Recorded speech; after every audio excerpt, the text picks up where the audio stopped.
ITR IT returns గురించిన వార్త ఇది. ఐటీఆర్ ఫైల్ చేశారా? చేయకపోతే త్వరగా చేసేయండి, ఎందుకంటే ఇవాళ లాస్ట్ డేట్. ఎస్, ఇవాళే లాస్ట్ డేట్ కాబట్టి ఇవాళ గడువు దాటితే డిసెంబర్ 31 వరకు బిలేటెడ్ రిటర్న్ చేసుకునే ఛాన్స్ ఉంది.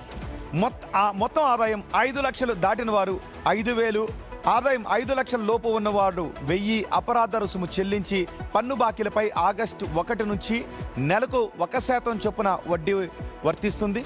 షేర్లు, ఇక మ్యూచువల్ ఫండ్స్, క్రిప్టో లేదా వర్చువల్ డిజిటల్ అసెట్స్ ఏ ఉన్నా సరే వాటి అమ్మకాలు నష్టాలను ఆ తర్వాతి సంవత్సరాలకు బదిలీ చేసుకోవాలంటే రిటర్న్స్ సమర్పించాల్సిందే. కాబట్టి ఈ డేట్ను మర్చిపోకండి.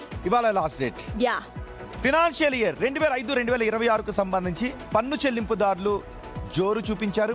జూలై 29 నాటికి ఏకంగా 5 కోట్లకు పైగా ఐటీ రిటర్న్స్ దాఖలైనట్టుగా ఐటీ శాఖ ప్రకటించింది.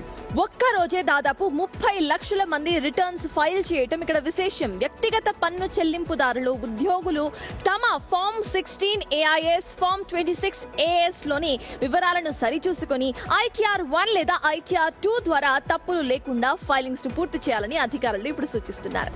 గడువు దగ్గర పడుతూ ఉండటంతో ఒక్కసారిగా కోట్లాది మంది ఈ ఫైలింగ్ పోర్టల్ను ఓపెన్ చేయడంతో వెబ్సైట్ స్లో అవడం, నెట్వర్క్ ఎర్రర్స్ రావడం ఇలాంటి సాంకేతిక ఇబ్బందులు ఎదురవుతూ ఉంటాయి.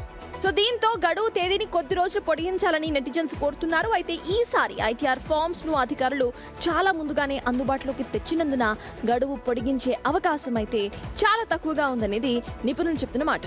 చాలా మంది ఐటీ రిటర్న్స్ ఫైల్ చేసిన తర్వాత 60 రోజుల్లోగా Aadhaar, OTP, net banking, digital signature ద్వారా ఈ వెరిఫికేషన్ పూర్తి చేయాల్సి ఉంటుంది. లేకపోతే మీరు సబ్మిట్ చేసిన ITR చెల్లుబాటు కాదు.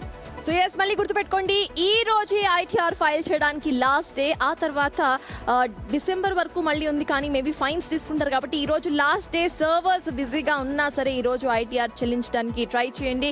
ఇక ఫర్దర్ అప్డేట్స్, అది కూడా సాయి కృష్ణ అనుమానాస్పద మృతి కేసుకు సంబంధించిన అప్డేట్ చూసే ముందు let's take a short break in Suprabhatam.